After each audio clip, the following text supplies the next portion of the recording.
And now I'm pleased to introduce our first commencement speaker, the class of 2022 Scholar of Scholars, Ms. Danyelle Silberman. Right now!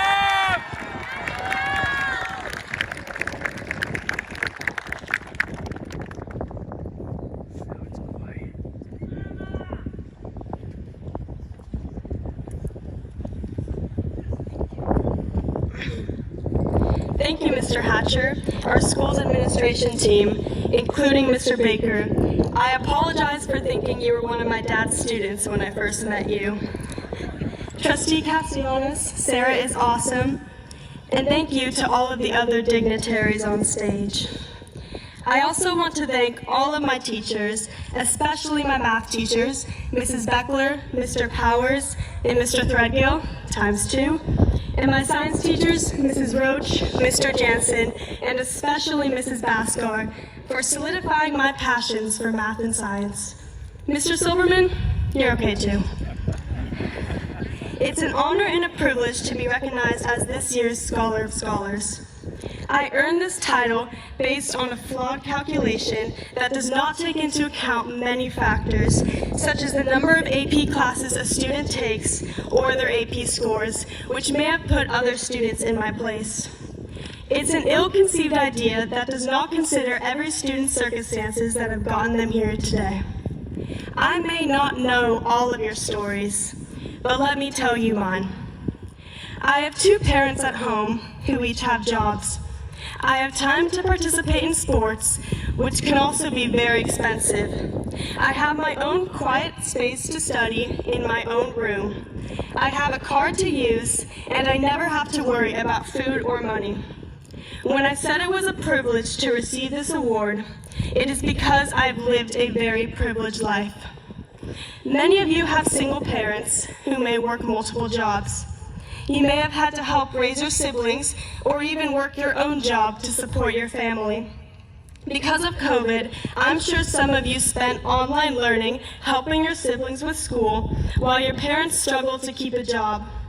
I am sure that many parents in the audience found it extremely difficult and frustrating ensuring that their elementary and middle school students were online and getting their assignments done. Imagine doing that while you tried to study for AP Chemistry or AP Euro. It seems impossible. So when there is competitions for awards or admission to college, it is just not a level playing field. I imagine that many, not all, but many of the white robes have a story similar to mine.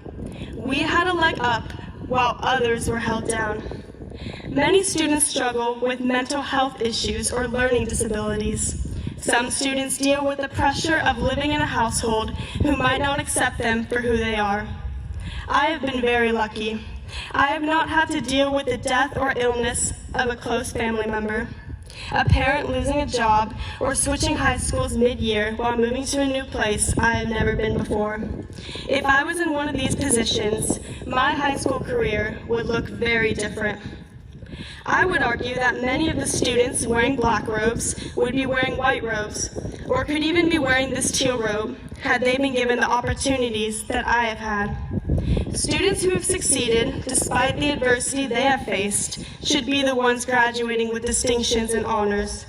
They will be the strongest ones moving forward in life, or they could be the ones stuck in an endless cycle unless we all do something about it. Our district has made strides towards leveling the playing field by providing free food for everyone, reducing the stigma of being the free lunch kid, and addressing food insecurity that some families face. Our school and district are addressing mental health issues by adding counselors and programs to help students with those needs, and have tried to implement a cultural proficiency program despite pushbacks from a few community members. But we can do more. We can continue volunteering after high school, not just to build our college resumes.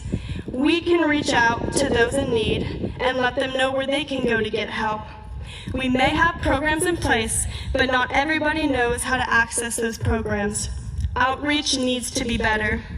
We can help destigmatize mental health issues by normalizing conversations about what we are going through, the stress, pressure, and problems we are facing, but more importantly, we can ask our friends and family what problems they are facing and ask how we can help.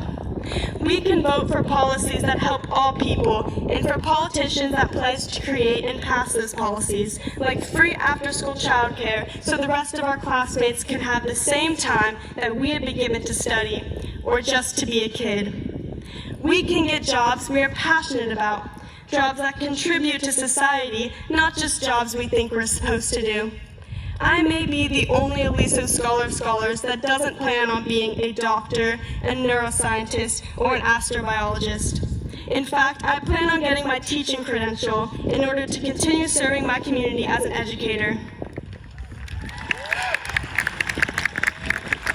Most of all, we can stop ignoring the obvious differences between us, how we got to where we are, and acknowledge that while we have come a long way in our community and our country, we still have a long way to go. Helping everyone succeed will only make us stronger as a whole.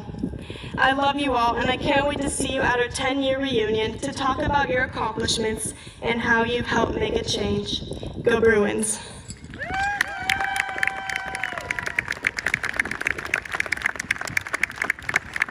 Thank you, Danyelle.